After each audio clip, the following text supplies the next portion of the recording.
Namaste. Good afternoon, dear students of class 7, as well as to all those who are watching us through this program. A very warm welcome to you all in this program. I'm Sabina Shrestha. I'll be helping you or guiding you with the contents of science.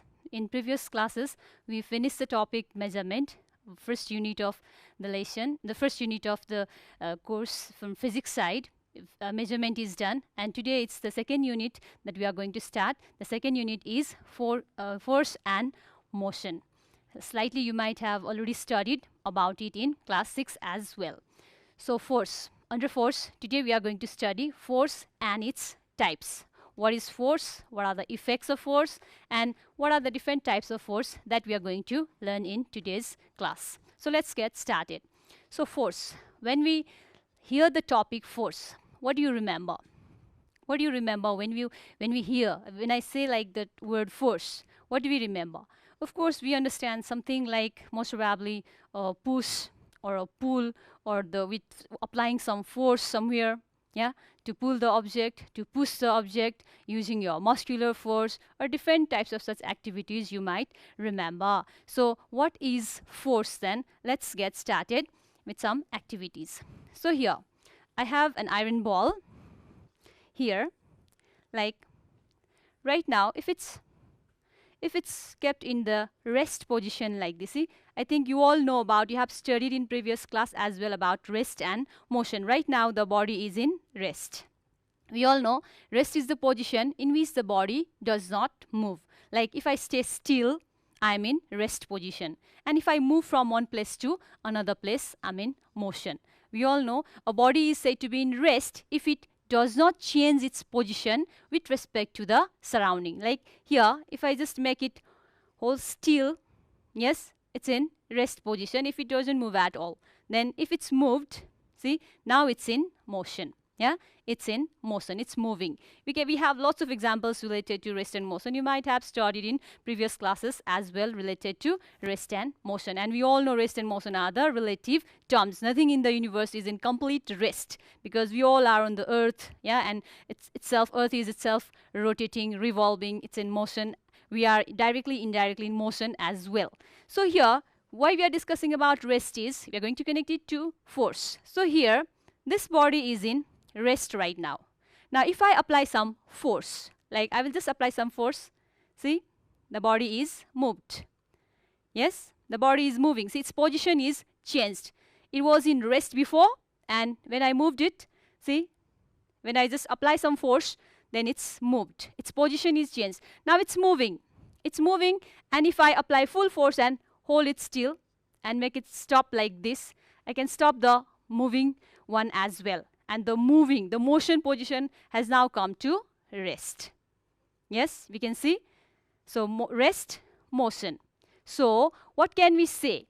See, force is such an agent, such an external agent which changes the position of a body from rest to motion or motion to rest.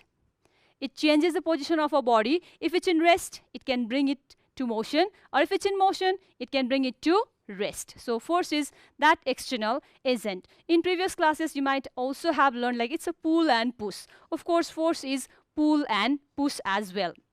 Yes, if I pull it or if I push it, see, its position is changed. Like a table, if I drag a table, yeah, if I drag a table, then see, we can say its position is changed.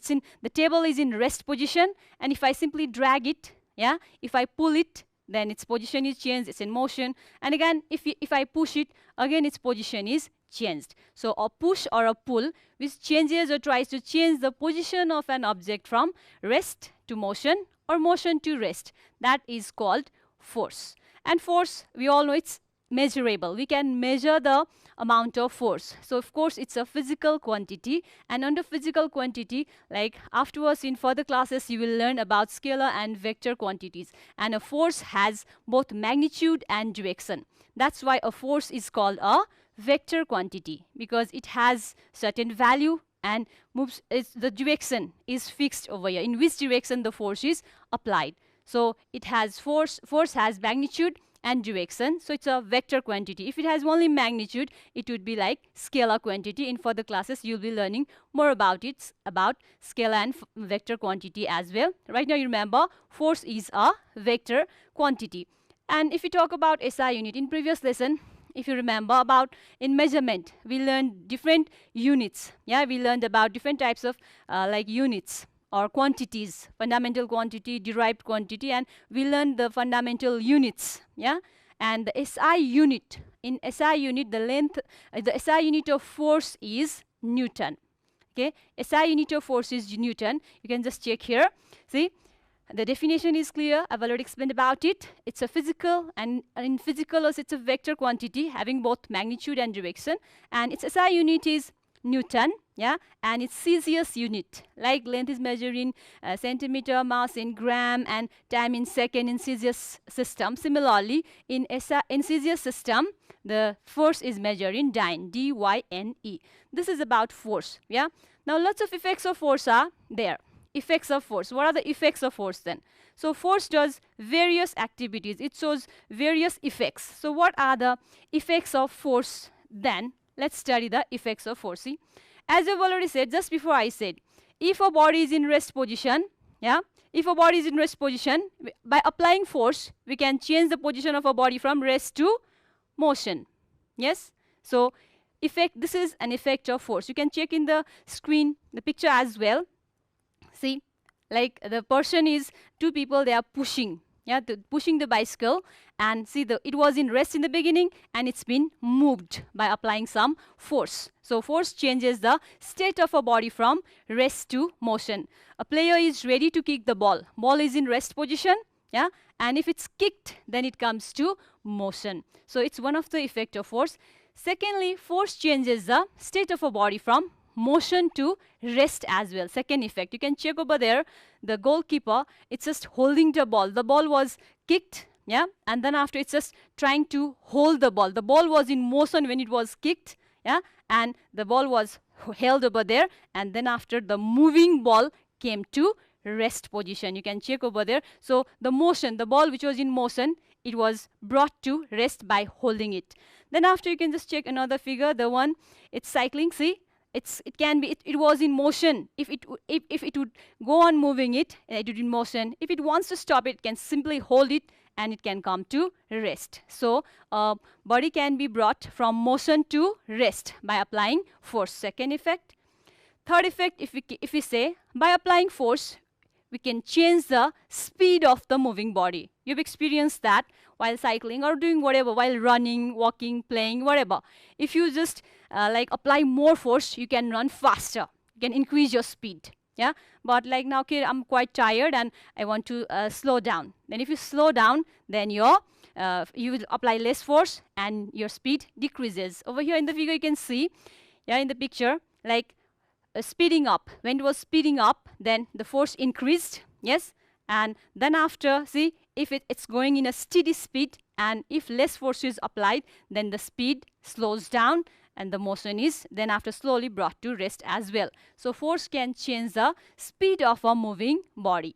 Similarly, force can change the direction of a moving body as well. We all have experienced while playing different sort of games. Yes, especially might be playing badminton or might be playing whatever, football, cricket, or different other games. While playing, even while playing running, you might play ice and water or different such other games. Yes, we run, and then we push somewhere else. The changes, direction changes. By applying force, we can change the direction of a moving body. You can just check over there.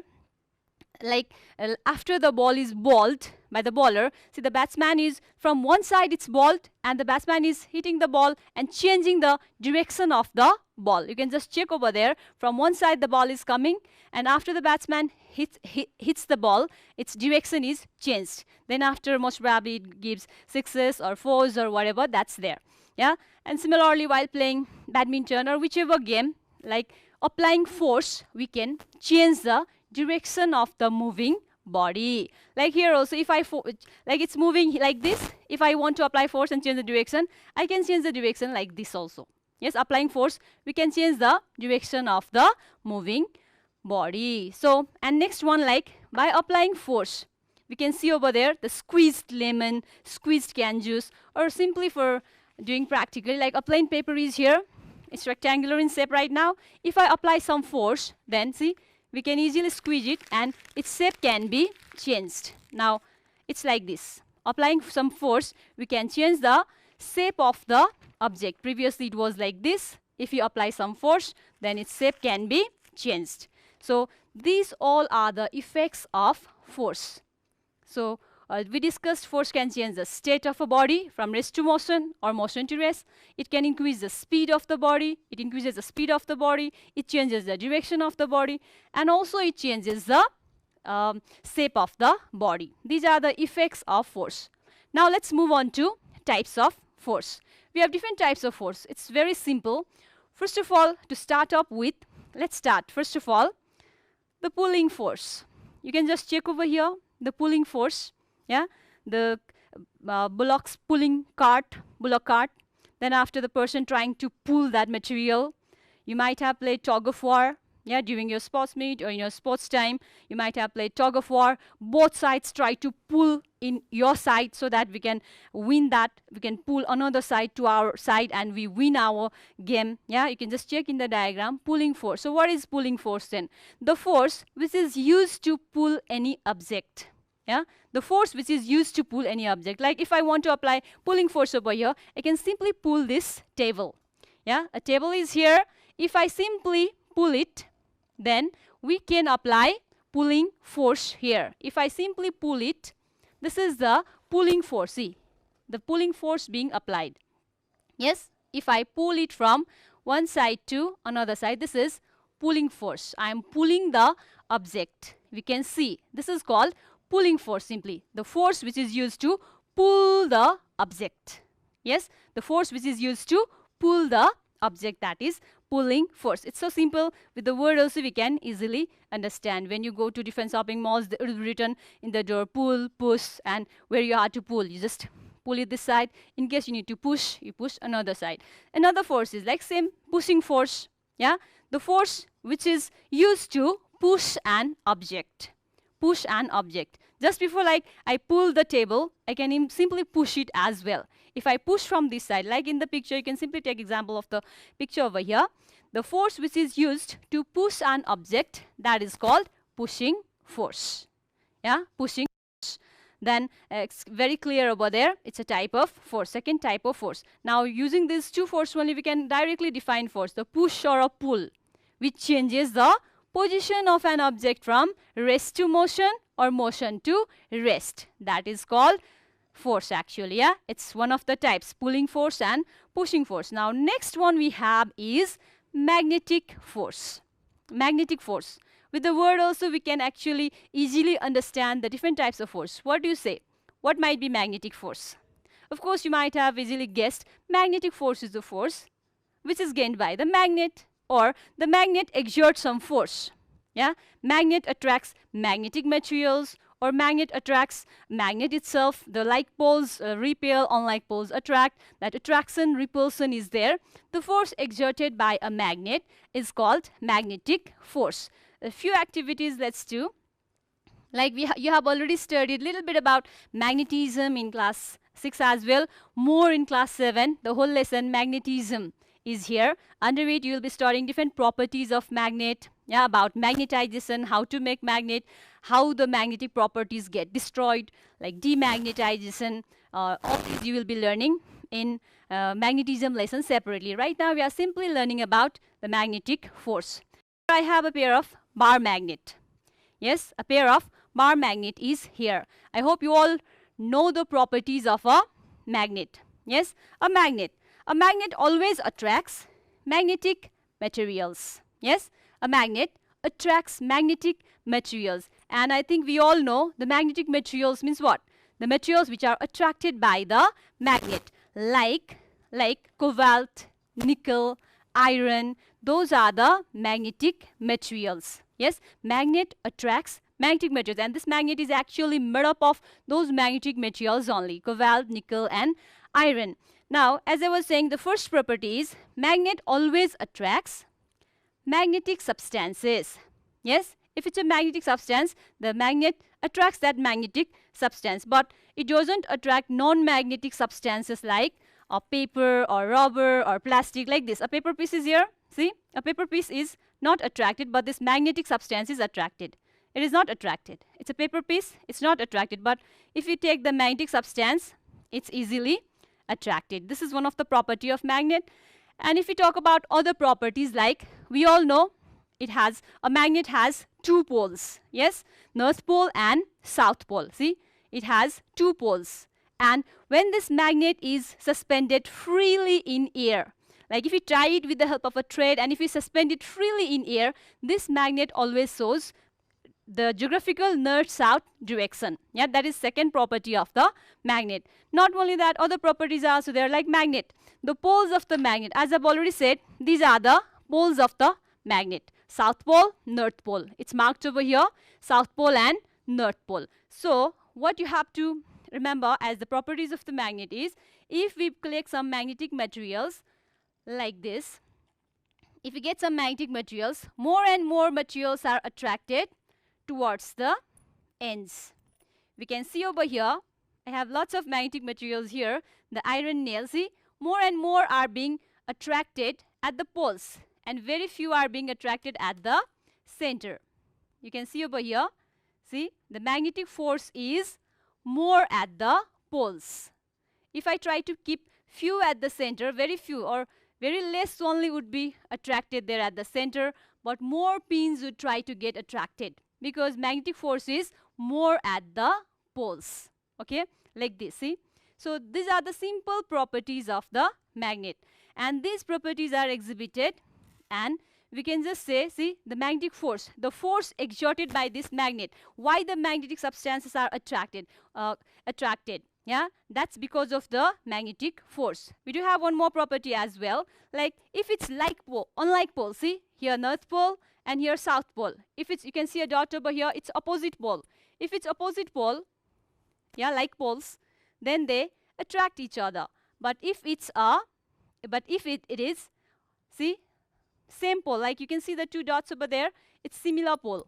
Yes, north pole and north pole, say they repel each other, it's not attracting. But if we just change the pole, see, they get attracted. So another property was like poles repel each other and unlike poles attract each other. So this is the property of the, these are the properties of the magnet, and these properties, all these are exhibited, and magnetic force is that force which is exerted by this magnet. By that force, it can attract the unlike pole. Yes, the unlike poles are attracted, or the magnetic substances are also attracted like this. So by which force the magnetic materials are being attracted is the magnetic force. So this is related to magnetic force. Now let's move on to another type of force. It is centripetal force, and in relation to it, we do have next one as centrifugal force. So centripetal force. What is centripetal force then? See, like here I do have a ball. Okay, I have tied a thread over here. Like if I rotate this ball like this, if I rotate this ball, move it, see the ball is coming in a motion.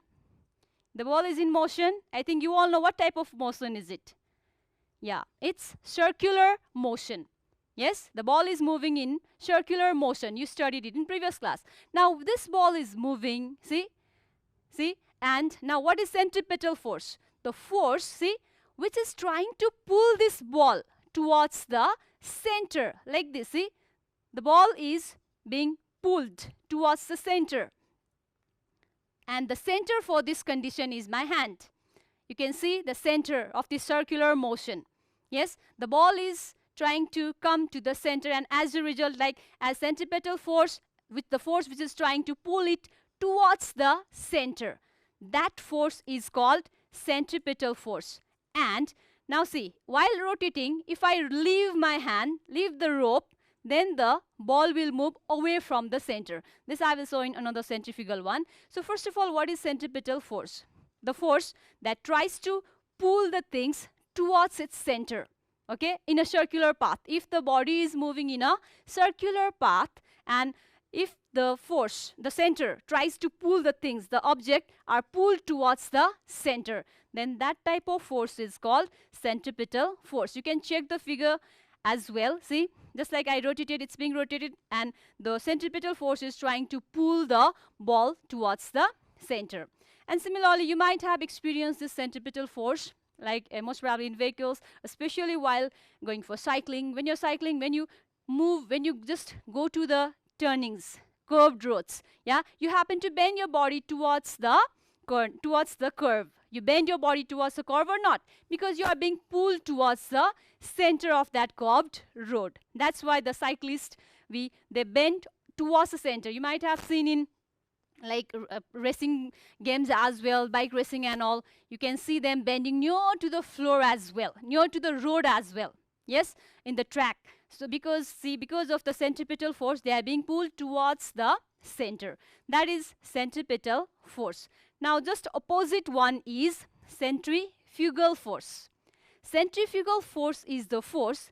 Now what? Just opposite, as I said then. If centripetal force tries to pull the things towards the center, then centrifugal force tries to push the things away from the center. It tries to take the force. See, the force when a body is moving in a circular path, just before, see, one force is being exerted from the center. It is trying to pull the body towards the center. Now here, if I release this string, see, the centrifugal force becomes more and the ball would be released away from the center. See, centrifugal force became more and it was thrown far away. Or if you cut off the string or if you release the string, then the ball will be moved away. Yeah, so that is because of centrifugal force. You can check over here as well. Like while rotating, while playing also, like if centrifugal force becomes more, we are thrown away from the center, just like the one animated character, it's being thrown away from the center because of centrifugal force. Like over here also in the figure, the ball being rotated, which is trying to pull the ball towards the center, it is centripetal force, and the force which is trying to take the ball or the object away from the center, that is centrifugal force. You can try on your own as well. Like you might have tried also, like you can take a bottle filled with water and you can try simply rotating the bottle filled with water. Okay, you just get a bottle, fill half of it with water, and you can simply rotate that bottle with water. You can see that the water does not fall down. Though the bottle comes in vertically upside down position, the water does not fall down because the centrifugal force pushes the water away from the center. You might have experienced the same in like when you go for having fun in fun parks, playing roller coaster or Columbus. You happen to, you are just taken just vertically upside down. You just go like a head position would be downward, leg position would be upward, but then also you don't fall down. It's all because of the balance of centrifugal and centripetal force. And until and unless the object is in circular motion, that means it's equaling, it's balancing the centripetal and centrifugal force. That's all. I think like this centrifugal force you might have experienced when you are inside the vehicles also. In the vehicle, when you go in the turnings, yeah, when you go nearby the turnings, then what happens is you are thrown away from the center. Yeah, when you're traveling in the bus, you experience yourself traveling through the bus and like going in the curveways. Then you are thrown away from the center when you are going to the turnings. It's because of centrifugal force. That was the next type of force. Now we do have another one, that is gravitational force. So gravitational force, I think we do have a little idea related to it as well. If we throw some of the things upward, whenever we throw the things upward, why this thing always falls downward? Why it doesn't go up and up and up only? Yes, whenever the things are thrown, it always falls downward.